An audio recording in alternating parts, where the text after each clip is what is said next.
Hi, this is Michael Orl of MobileBurn.com, and this is the Sony Xperia S, the first member of Sony's next series of Android-powered smartphones. A special thanks to Negri Electronics for supplying us with the phone used in this review.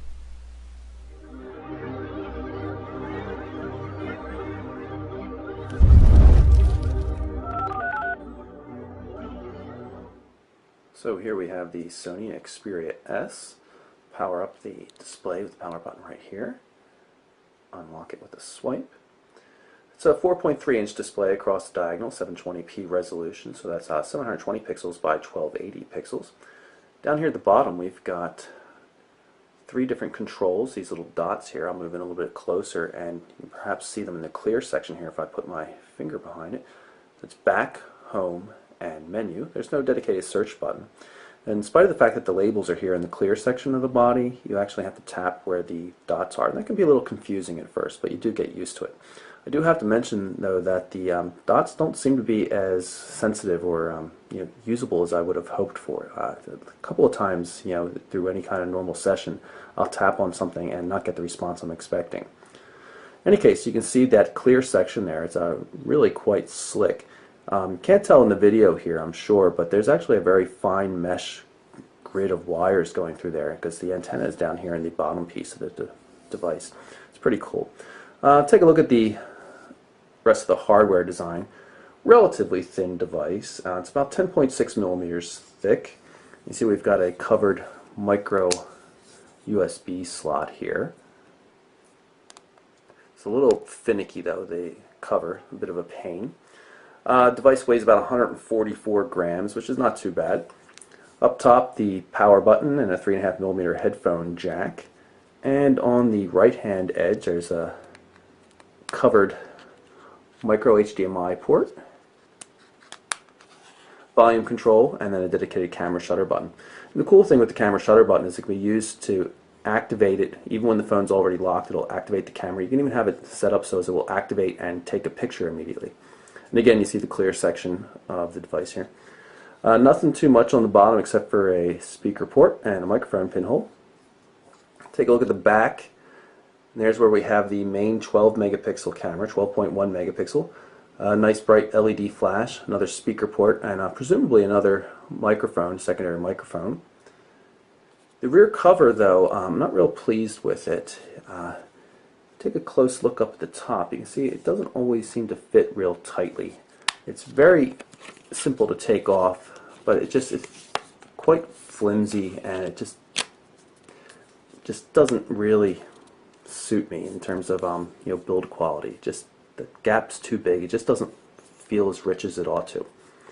Apart from that, though, the white's pretty cool looking. A little bit of a yellow tint to it compared to some other white devices.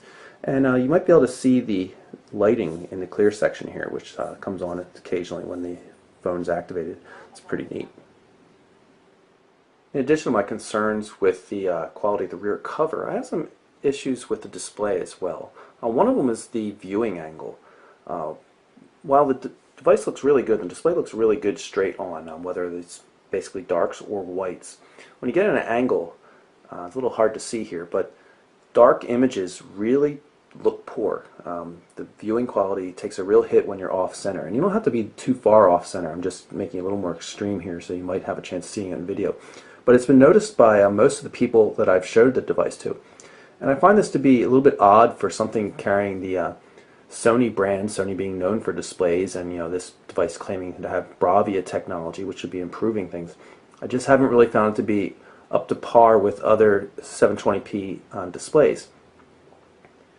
On top of that, the speaker port here, I'm going to pull in a little tighter. There's a real lip to it, and every time you drag your finger, say to get to the notification area, which is something you do quite often on an Android device, your thumb catches on that, or your index finger catches on that, and it just really feels cheap. It's a, I'm not going to say it's going to cut you. It's not that sharp, but it's a rough edge of glass, and it reminded me immediately of the speaker ports on the HP touchpad. It just really doesn't lend itself to a feeling of quality or class. And while I don't want to harp on the display, I've also found the glass front of the Xperia S to pick up lint and smudges more than most other devices. Underneath the hood on the Xperia S, which is available in white you see here as well as black, you've got a dual-core 1.5 gigahertz processor with 1 gig of RAM backing it up, 32 gigs of internal storage available. Battery is 1750 milliamp hours in size, which Sony says is good for 7.5 hours of talk time or up to 17.5 days of standby time. In terms of connectivity, in addition to the HSPA data support that we're using here on the AT&T's network, there's also Wi-Fi, of course, Bluetooth as well. NFC is built in, so you can actually read NFC tags.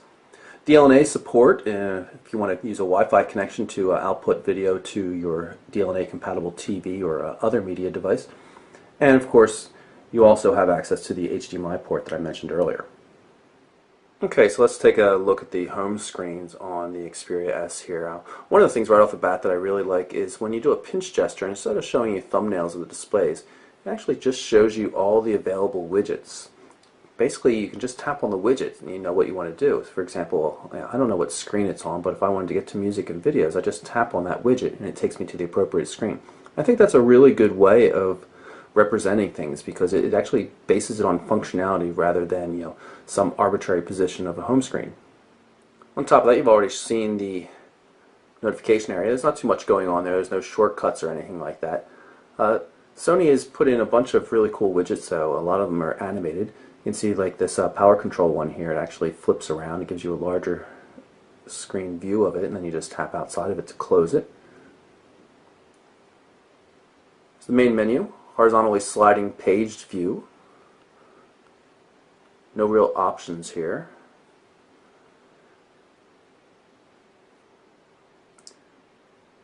We do have themes though, as you might have noticed. So right now we're in the standard Sapphire theme. Actually, let me quickly jump into settings just so you can see some of the things that changes. Notice this is a gray background here. And I'm going to flip the theme over to something a little different. I'll pick the emerald one.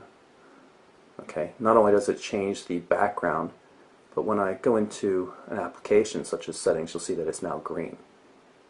The font changes on some of the highlighted things as well as some of the icons. Take a look down here at the bottom of the display. You'll see that you have the ability to change the icons that are on the bottom of the screen here, which is pretty convenient. Also notice that you can put folders in there. Folders open up, you just tap outside of them to close them. And it's easy enough to make folders just by dragging one thing onto another, and we'll call it new. And there it is, there's a new folder, and I could place that back down there if I wanted. So I want to show you some of the wallpapers that Sony includes. There's a lot of variations of this one right here in different colors, but I think the wallpaper that shows off the display best is this one. It has bright colors and a white background, and it just really looks fantastic. It's quite bright though. I'm going to switch wallpapers once again, and let's just take a look at some of the widgets I have on the home screen. So this is some of the integration with Facebook and Twitter. You can see listing right here some of the friends that have most recent updates. There's my friend Dean, Dean Sabatino of the Dead Milkmen. You can see some recent updates from Dean. Tap outside. Here are other things that I've come across. Now this hasn't been updated, so if I hit update here, you'll see these things change. Right now I'm using this on AT&T's network. It has an HSPA connection. It's been quite slow though. This seems to be the local network though. All my AT&T devices have been performing pretty poorly as of late. This is the European spec version of the device. Sony will be selling a US tuned version later this summer. Move on to the next one here. You can see here's some local weather and some help from Sony. A long press on these two widgets and clear them out just so I can install a couple of my own. Long press again. This is what you have access to. Go into widgets. Some of these are from applications I've installed like Google Voice, but others come pre-installed. You can see Timescape, which is Sony's, formerly Sony Ericsson's version of social networking.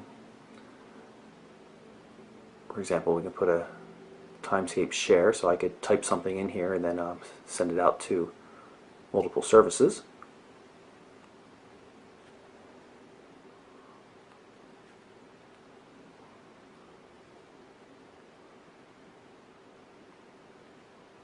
Now let's take a look at what weather widgets we have.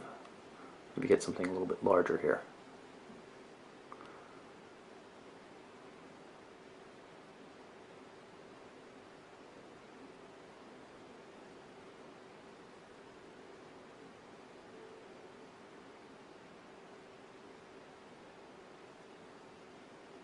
There we go. And now I have local weather.